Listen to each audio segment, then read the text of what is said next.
Hai. Hola sobat semua, sehat kan? Sudah makan? Seperti biasa Okebis Oke Abis akan menemani hari kalian agar lebih sempurna. Hari ini Okebis akan melanjutkan cerita dari novel Menantu yang Diremehkan. Eits, sebelum masuk ke ceritanya, pastikan kalian sudah like dan subscribe ya. Yuk langsung saja ke ceritanya. Cekidot. Selama Dinasti Qing, ketika gerakan kerajaan hebat Taiping melanda Indonesia, keluarga Sucipto mengikuti pengusaha kelas merah rega dan mempertaruhkan nyawanya untuk mengangkut senjata dan biji-bijian untuk tentara Qing yang dihargai oleh pemerintah Qing. Setelah itu, keluarga Sucipto pindah ke Surabaya dari Bandung dengan akumulasi kekayaan dan kekayaan. Sejak saat itu, keluarga telah berkecimpung dalam bisnis selama beberapa generasi dan kekuatannya berada di garis depan negara. Dalam beberapa dekade terakhir, keluarga Sucipto dan keluarga Renza berperang satu sama lain. Di bawah serangan ayah Tama, Cahya Renza, mereka sudah sedikit lelah. Namun setelah kematian Cahya di usia muda, keluarga Sucipto langsung menginjak keluarga Renza.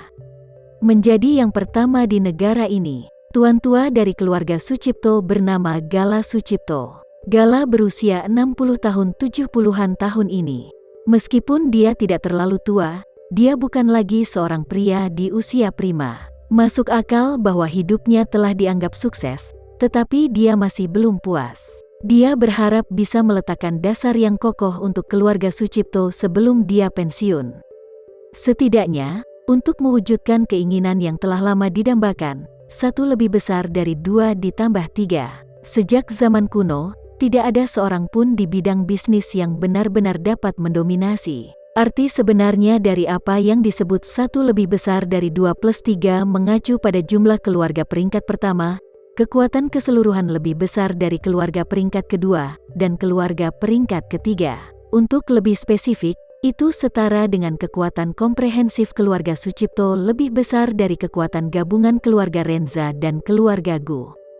Dengan cara ini, bahkan jika peringkat kedua dan peringkat ketiga bergabung untuk melawan mereka, mereka tidak perlu khawatir sama sekali. Hanya dengan cara ini, keluarga Sucipto benar-benar bisa duduk dan rileks. Nah, gap antara keluarga Sucipto dan keluarga Renza memang semakin melebar.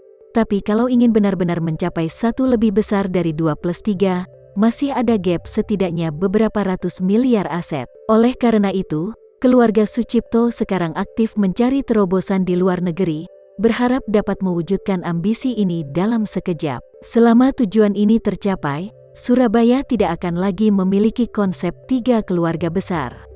Sebaliknya, itu adalah pola baru keluarga Sucipto yang membenci para pahlawan. Oleh karena itu, Gala sangat mementingkan bisnis pengiriman ini. Mendengar bahwa tuan tua sangat mementingkan transportasi laut, salah satu ahli waris dari keluarga Sucipto tidak bisa membantu tetapi pamer di depannya kakek.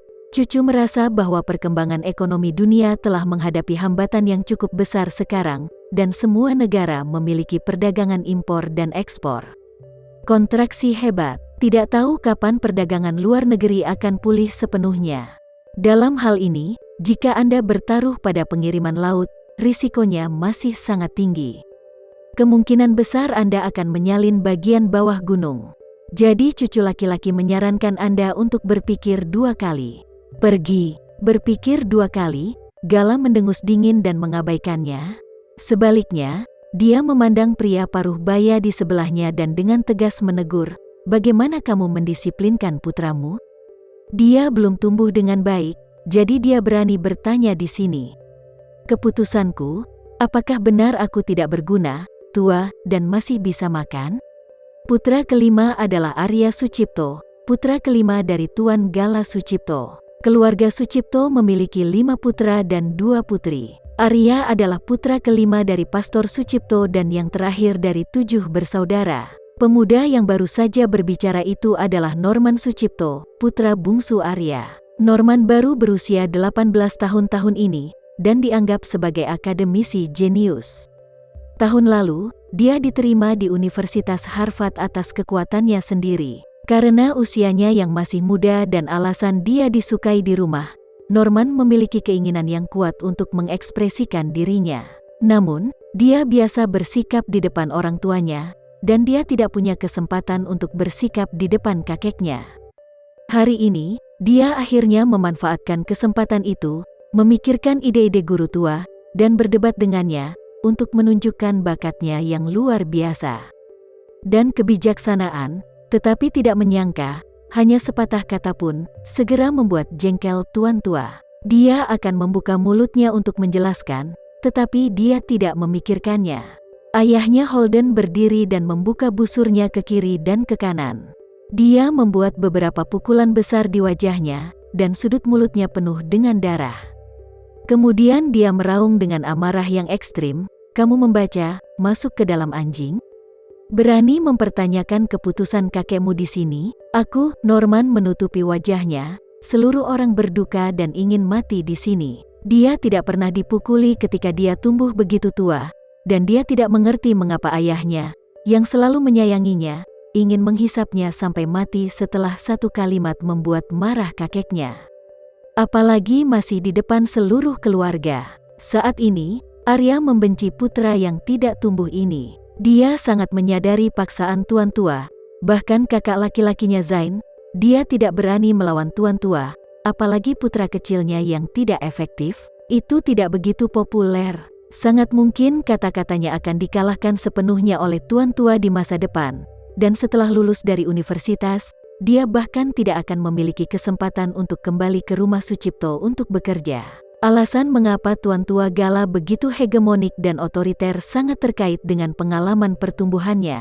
Ketika dia masih muda, dia memiliki banyak saudara laki-laki. Saat itu, masih di dinasti Qing. Ayahnya tidak hanya memiliki banyak anak dari 7 istri. Dia melahirkan lebih dari 30 anak, termasuk 23 anak laki-laki saja. Dan Gala hanyalah salah satu dari 23 putra ini. Sama seperti pangeran kuno yang merebut menantu pertama, Gala telah bertarung secara terbuka dan diam-diam dengan 22 saudara laki-laki sejak dia masih kecil. Setelah bertarung selama 50 tahun, dia akhirnya mewarisi posisi Sucipto Family Patriarch. Oleh karena itu, 50 tahun pertempuran terus-menerus membuat temperamennya sangat mendominasi dan kejam. Jika seseorang mengancam kedudukannya, meskipun itu adalah putra atau cucunya, dia tidak akan pernah mentolerirnya. Norman masih muda dan cuek, dan dengan aura jenius, dia berani menghadapi tuan tua Gala untuk menemukan rasa keberadaan. Di mata semua orang, tindakan ini tidak berbeda dengan mencari kematian. Terima kasih ya sobat semua, jangan lupa untuk like, komen, share dan subscribe ya, agar kami lebih semangat untuk memberikan hiburan yang menarik lainnya. See you next video sobat.